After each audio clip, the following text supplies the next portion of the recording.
Students,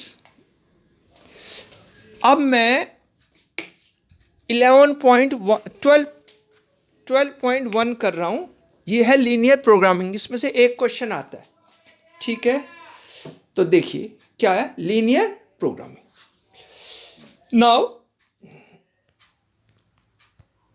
हाँ जी, इधर क्यों नहीं हो रहा ये? अच्छा, okay, what is linear programming? Now suppose a businessman has 2 lakh rupees to start a new project. He wanted to start a shop selling table and chairs. सही है, ठीक है।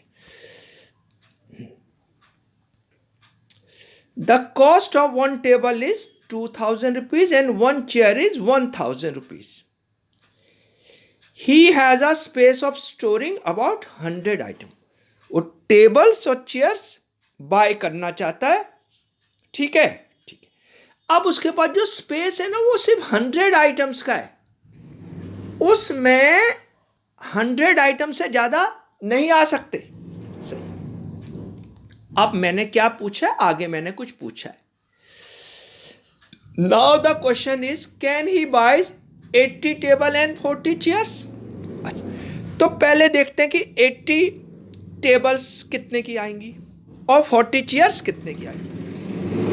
The cost of 80 tables is 2000 into 80, ये आ गया 160, ठीक है, ठीक है। Cost of 40 chairs 1000 into 40,000। अब ये है 160 और ये 40, तो ये हो गए 2 लाख। अब हाँ जी, अब हमारे पास हो गए 2 लाख, ठीक है, हो गए। अब स्टूडेंट कहेंगे हाँ जी खरीद सकता है, उसके पास 2 लाख है, ठीक है। चलो, उसके पास कुछ 2 लाख है, उसमें से वो ऑफिस में कुछ किसी को एम्प्लॉय भी तो करेगा, उसके हैंड में भी, इन हैंड भी तो कुछ पैसा होना चाहिए। चलो ये भी मान लिया, कर दिया। लेकिन 80 प्लस 40 120 आइटम हो गए और उसके पास स्पेस है सिर्फ 100 आइटम्स का। इसका मतलब ये जो है, नहीं जी, इसका मतलब ये वाली जो चीज है उसके पास पॉसिबल नहीं है। अब जब ये पॉसिबल नहीं है तो इसे हम मैथ्स में क्या कहते हैं? मैंने लिखा है सम स्टूडेंट, मैंने क्या लिखा है? Some student will reply yes and some no. In fact, he has a space of 100 items only. So, अब वो 120 आइटम कहां रखेगा? नहीं रख सकता। It means जब भी हम लीनियर प्रोग्रामिंग प्रॉब्लम करते हैं, LPP करते हैं, जब भी करते हैं, it means we have restriction. Restriction माने हमारे पास लिमिट है, हमें रोक दिया है। And in linear programming it is defined as constraints. Constraints का मतलब होता है हमारे पर कोई, हमें रोक दिया गया है, हमारे पर रेस्ट्रिक्शन लगा दी गई है, नहीं भाई तुम ये नहीं कर सकते, इसे कहते हैं constraints. Number one constraint। तो पता लग गया क्या होता है? तो पता लग गया constraints क्या होता है?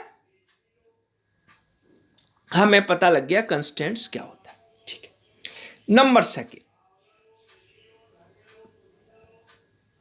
इधर क्यों नहीं आ रहा? चले, कंस्टेंट। दूसरा second, linear program deal with the optimisation. ये दिख नहीं रहा, अब दिख जाएगा, ये इधर कर देते। पहला कंस्टेंट्स, दूसरा ऑप्टिमाइजेशन। ऑप्टिमाइजेशन का मतलब था किसी चीज को तो मैक्सिमम करो या मिनिमम करो। मैक्सिमाइज और minimise are 2 points which are का ऑप्टिमाइजेशन। तो हमारे पास 2 हो गए। तीसरा है ऑब्जेक्टिव फंक्शन। ऑब्जेक्टिव फंक्शन को z लेते हैं हम, और z को या तो मैक्सिमाइज करना होता है या मिनिमाइज करना होता है। और मैक्सिमाइज और मिनिमाइज सब्जेक्ट टू कंस्ट्रेंट्स, यानी हमारे पास लिमिट है, ये नहीं कि हम जो मर्जी कर सकते हैं। तो उस पर क्या लगा देते हैं हम? कंस्ट्रेंट्स। क्या लगा देते हैं? कंस्ट्रेंट। क्या हो गया? ये क्या हो गया? ओके, अब हमने कंस्ट्रेंट्स लगा दिया, ठीक है। अब जरा देखिए क्या कह रहा है। अब हम एक थ्योरम कर रहे हैं, आराम से देखिए वो थ्योरम क्या है, ठीक है। वो थ्योरम क्या है, देखिए जी वो थ्योरम क्या है। वो थ्योरम है let R be the feasible region. अब फिजिबल रीजन का क्या मतलब था? जो हमारा सॉल्यूशन निकलता है वो फिजिबल रीजन है। Let R be a feasible region for a linear programming problem and let z equal to ax plus by. ax plus by be the objective function. सही है। then z has optimal value यानी maximum या minimum value है। कह रहा है जो भी मैक्सिमम मिनिमम वैल्यू है that must occur at the corner point of the feasible reason. यानी ये जो लीनियर प्रोग्रामिंग प्रॉब्लम है ये कॉर्नर पॉइंट पे बेस है। यानी वो कह रहा है जो अंदर है ना, जो मान लो हमारा कोई स्क्वायर बना या रेक्टेंगल बना या कोई भी क्वाड्रिलेटरल बना, तो उसके जो अंदर वाले पॉइंट है वो मैक्सिमम मिनिमम नहीं देंगे। कौन से देंगे? Corner point. कौन से देंगे? Corner points. आगे खत्म। आगे देखिए नंबर सेकंड, ये नंबर सेकंड क्या कह रहा है? Theorem number 2, let R be the feasible reason for a linear programming problem and let z equal to ax plus by be the objective function. सही है। if R is bounded, कह रहा है if R is bounded, bounded का मतलब है वो बंद होना चाहिए, ट्रायंगल हो रेक्टेंगल हो कुछ हो, कह रहा है। then the objective function z has both a maximum and a minimum value of r and each of these occurs at the corner points. जो भी वैल्यू है वो कॉर्नर पॉइंट पर होनी चाहिए। अगर कॉर्नर पॉइंट पर है तो वही मैक्सिमम और मिनिमम है। अब अगर रीजन बाउंडेड नहीं है तो वो कल बताऊंगा, पहले अभी बाउंडेड का कर लो, ठीक है। अब मैं ये फर्स्ट क्वेश्चन कर रहा हूं, ये फर्स्ट क्वेश्चन, ठीक है जी, ये फर्स्ट क्वेश्चन कर रहा हूं। कह रहा solve the following linear programming problem graphically. सारी linear programming problem graphically solve होती है, तो करो जी। फर्स्ट क्वेश्चन है, ध्यान से देख। Maximise z equal to 3x plus 4y, इसको मैक्सिमाइज करना है subject to the constraint x plus y less than equal to 4, x is greater than equal to 0, y is greater than equal to 0। पहले इन दोनों का मतलब बता दो। x greater than equal to 0, y greater than equal to 0, इसका मतलब solution first quadrant में आएगा। किस क्वाड्रेंट में आएगा? फर्स्ट। तो जो भी हमारा सॉल्यूशन x है वो नहीं आएगा, किस में आएगा? फर्स्ट में। मैं कर रहा हूं, ठीक है, मैं यहां कर रहा हूं, ये देखिए। Draw the graph of, first हम ग्राफ ड्रॉ करेंगे इसका x plus y equal to 4। ज्यादातर हम वैल्यू वो लेते हैं जिसमें x 0 हो जाए y। अब यहां x 0 रखो, ये x 0 रखो। when x is 0 y is 4, when x is 0 ये 0 रख दो तो y 4, और when y is 0 x 4। तो सबसे पहले ये टेबल बन गई, तो वैल्यू आई 0 4 और 4 0। एक बार में एक ही ग्राफ ड्रॉ करेंगे, एक बार में एक ही, ठीक है। आगे देखिए, अब मैंने ये करा है, ये राजी पहले क्या था 0 4, ये रहा 0 4 और ये 4 0, ये लाइन आ गई, ये लाइन आ गई। अब इसे टेस्टिंग करें। टेस्टिंग किससे कर रहा हूं मैं? टेस्टिंग या तो इधर लोअर पोर्शन से होती है या हायर से, अपर से। मैं इससे कर रहा हूं 0 0 से, मैं 0 0 से कर रहा हूं। किससे कर रहा हूं? 0 0 से। तो x is 0, y 0, 0 plus 0 less then 4। ये x भी 0 से कर 0 0 से कर रहा हूं, तो x is 0, y 0, 0 plus 0 less than equal to 4, 0 less than equal to 4 ट्रू। सबको पता है 0 लेस देन इक्वल टू 4 क्या है? ट्रू। अगर ये ट्रू है तो शेड किस तरफ होगा? ये 0 की तरफ। ये। अब लेकिन उसने कहा है x is greater than equal to 0, y is greater than equal to 0। कहा है ना कि नहीं कहा? कहा है। इसका मतलब ये पूरा पोर्शन नहीं आएगा, सिर्फ कौन सा आएगा? ये फर्स्ट क्वाड्रेंट का पोर्शन आएगा। ये फर्स्ट क्वाड्रेंट का पोर्शन आएगा। ये हमारा कौन सा पोर्शन आएगा? सिर्फ फर्स्ट क्वाड्रेंट का। ठीक है। अब फर्स्ट क्वाड्रेंट में हम देख, हाँ जी, अब फर्स्ट क्वाड्रेंट में आ गया। ये हमारा सॉल्यूशन दिख गया आपको, ये सॉल्यूशन दिख गया, पता लग गया कैसे आया। अब इसके कॉर्नर पॉइंट लेंगे। हाँ जी, आगे ये ठीक है, ठीक है जी, ठीक है। अब now x greater than equal to 0, y greater than equal to 0 means first quadrant. तो O A B O is the feasible region. दिखाऊं जी? ये दिखाता हूं। ये रहा जी, ये रहा O A B O। तो पहले O के पॉइंट क्या है? कॉर्नर पॉइंट 0 0, A क्या है? 0 4, और B क्या है? 4 0।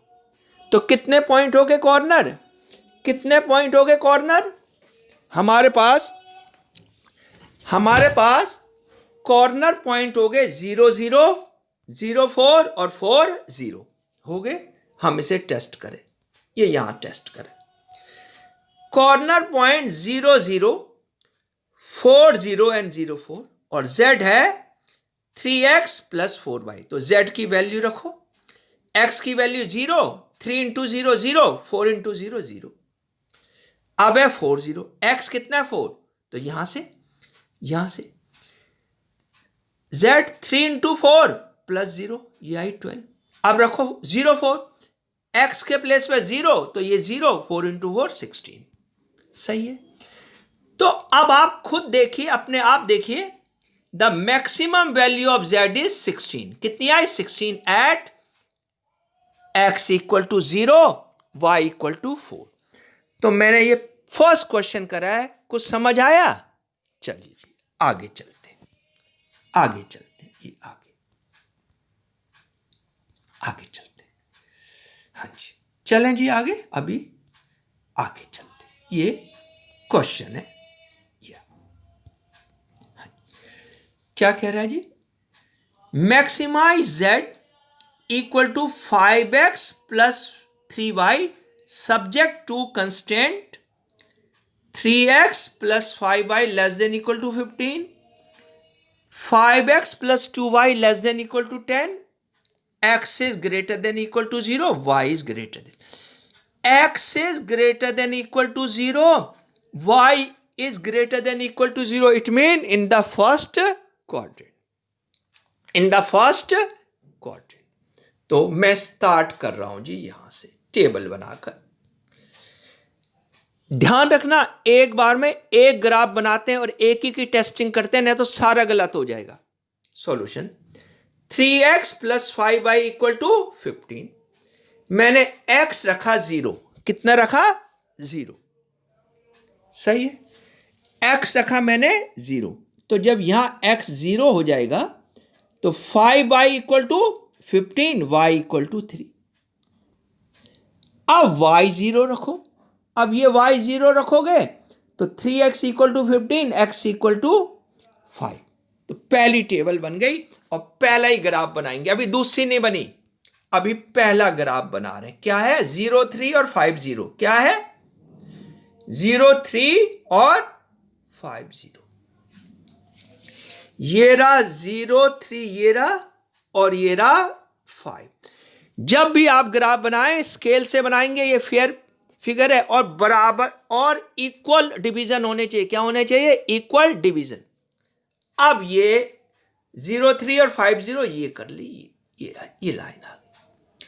अब इसकी टेस्टिंग करो। मैंने टेस्टिंग करी, जरा छोटा कर दो, ये रहे, ठीक है। ऊपर वाली टेस्टिंग है ये 3x + 5y, इसको 0 0 से कर रहा हूं, ये 0 0 से।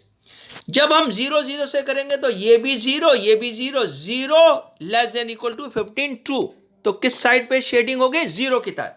तो ये थी, तो मैंने कहां थी? ये थी ना, तो मैंने इसकी ये कर दी, ये कर दी, सही है, ध्यान है, ये कर दी इस तरह। अब सेकंड की देखो, सेकंड के पॉइंट क्या है? ये है 5x + 2y < 10। कौन से पॉइंट आए थे इसके? इसके आए थे 0 5, इसके आए थे 0 5 और 0 5 और ये y 0, तो ये 2, 0 5 और 2 0 आए, तो कहां है 0 5? ये रहा 0 5 और 2 0 का ये रहा, तो इसकी लाइन आई, ये इसकी लाइन आई, ये आई ना, आई। अब इसकी टेस्टिंग भी 0 0 से करो। तो यहां से यहां 0 + 0 < 10, 0 < 10, ये भी ट्रू। तो इसकी शेडिंग भी किधर होगी? इधर। अब लेकिन हमारा x is greater than equal to 0 है, y is greater than equal to 0 है। इट मींस हमने सबको छोड़ देना है और कहां पर बन रहा है सॉल्यूशन? ये सॉल्यूशन बन रहा है, ये सॉल्यूशन। तो हमारा फिजिबल रीजन आया O A B C, ये वाला। अब इसके कॉर्नर पॉइंट निकालेंगे। अब बड़ी प्रॉब्लम हो गई जी, ये O तो रीडेबल है, A भी रीडेबल है, C भी रीडेबल है, B नहीं है। तो सबसे पहले B विल फाइंड B। कैसे? देखना कैसे। O A B C is the feasible region, B find B। B क्या है? B is the intersection of two lines। तो B को है, तो ये लाइन, एक ये लाइन, एक ये line. 3x + 5y = 15, 5x + 2y = 10। दोनों लाइंस का इंटरसेक्शन पॉइंट लेना है, जैसे हम 10th में लेते थे। ऊपर वाली को 2 से मल्टीप्लाई कर दो और नीचे वाली को 5 से। तो क्या हो गया? 6x + 10y = 30, 25x + 10y = 50। ठीक है, हाँ जी, ठीक है। क्या आया? नीचे वाले के साइन चेंज कर दिए सबके, तो आया -19x = -20, x = 20/19। अब x की वैल्यू नंबर 1 में कर दो। Put the value of x इन 1। करो जी, करो। 3 × 20/19 + 5y as it is = 15, 60/19 + 5y = 15, 5y = उसे उधर ले जाओ, 15 - 60/19। अब 19 एलसीएम आया, तो 19 को 15 से मल्टीप्लाई कराया, 285 - 60, 5y = 225/19। y = ये 5 नीचे चला जाएगा और नीचे जाके ये कैंसिल हो गया, 5 × 1 = 5, तो y आया 45/19। x भी आ गया और y भी आ गया। अब कॉर्नर पॉइंट निकालो, टेबल बनाओ। ये टेबल है जी, ये टेबल है। पहला कॉर्नर पॉइंट था 0 0, तो इसकी वैल्यू z, ये 0 0, ये तो 0 हो गए। दूसरा कॉर्नर पॉइंट था, अगर आपको दिख रहा है, O था A की वैल्यू थी 0 3, तो x 0 ये रहा और y 3, तो ये कितना आ गया? 9।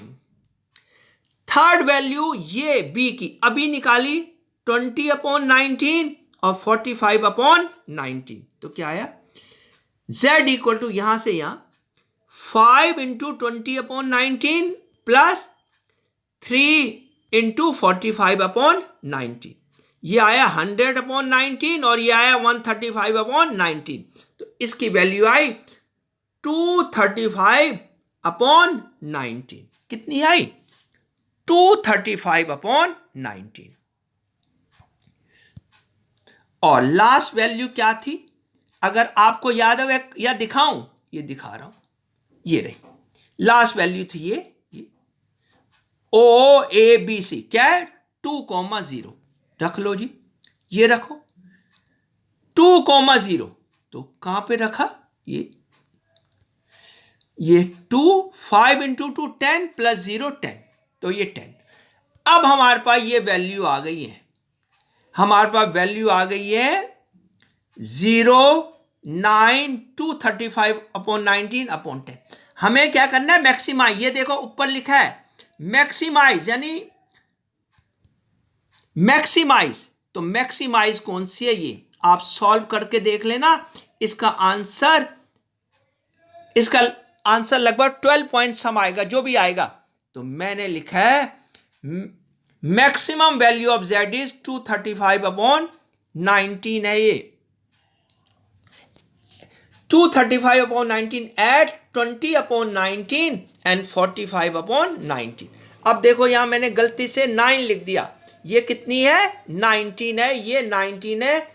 अब इसको हम वो करते हैं, एडिट करता हूं मैं, देखता हूं कि ये एडिट हो जाएगी कि नहीं।